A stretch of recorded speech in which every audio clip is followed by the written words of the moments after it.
My signature project was on the effects of chronic absenteeism on student achievement. Research shows that students of color and students with disabilities are 2 to 3 times more likely to be chronically absent.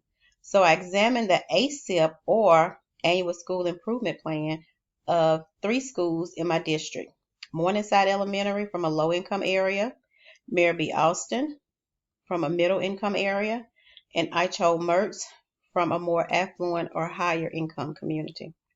First, let's take a look at each school's overall achievement score from their 2018-2019 state report card. You'll see that Morningside received a score of 69, Mary B. Austin received a score of 80, and Mertz a score of 100. Next, let's take a look at the academic achievement of each school. Morningside Elementary, 44%, Mary B. Austin, 78%, and Mertz again with 100%. And when we look at the chronic absenteeism, Morningside had the highest with 14%, Mary B. Austin with 6%, and Mertz less than 1%. And if we look at the economically disadvantaged of each school, Morningside with the lowest academic achievement and highest chronic absenteeism has the highest amount of students who are economically disadvantaged with 85%, followed by Mary B. Austin with 40% and Mertz at 28%.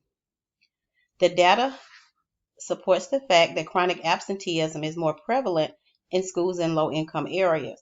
It also supports the fact that chronic absenteeism has a direct effect on academic achievement. Not only are these students at risk for low academic achievement, they're also at risk of dropping out of school and other harmful consequences throughout adulthood.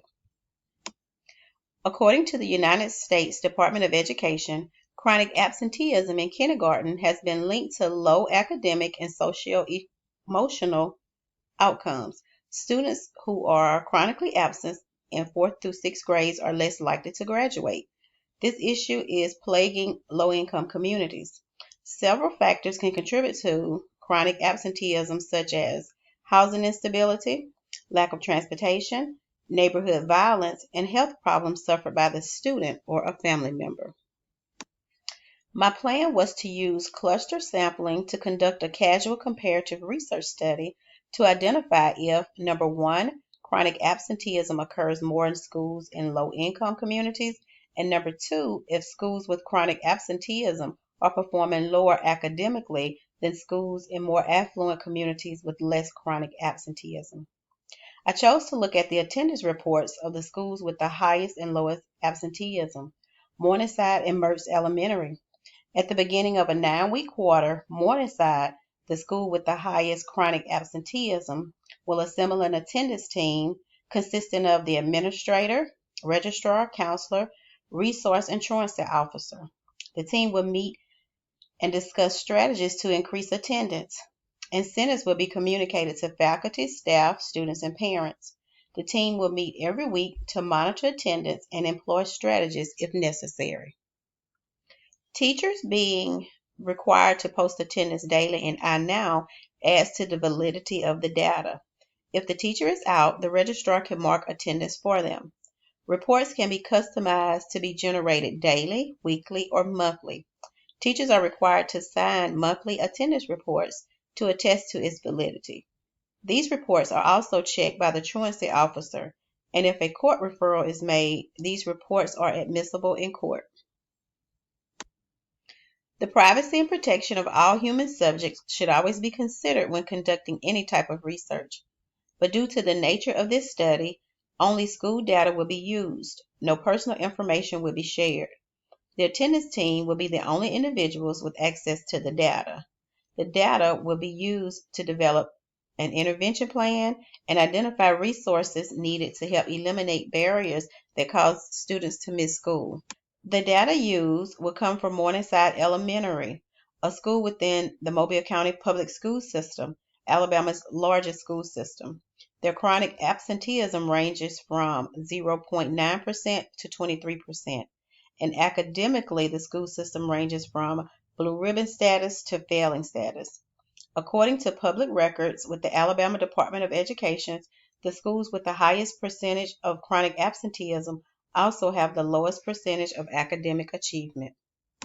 The results of this study confirms that once the barriers have been eliminated, there will be less absenteeism. Students will be in school more, receiving valuable instruction and conquering other milestones needed to be successful.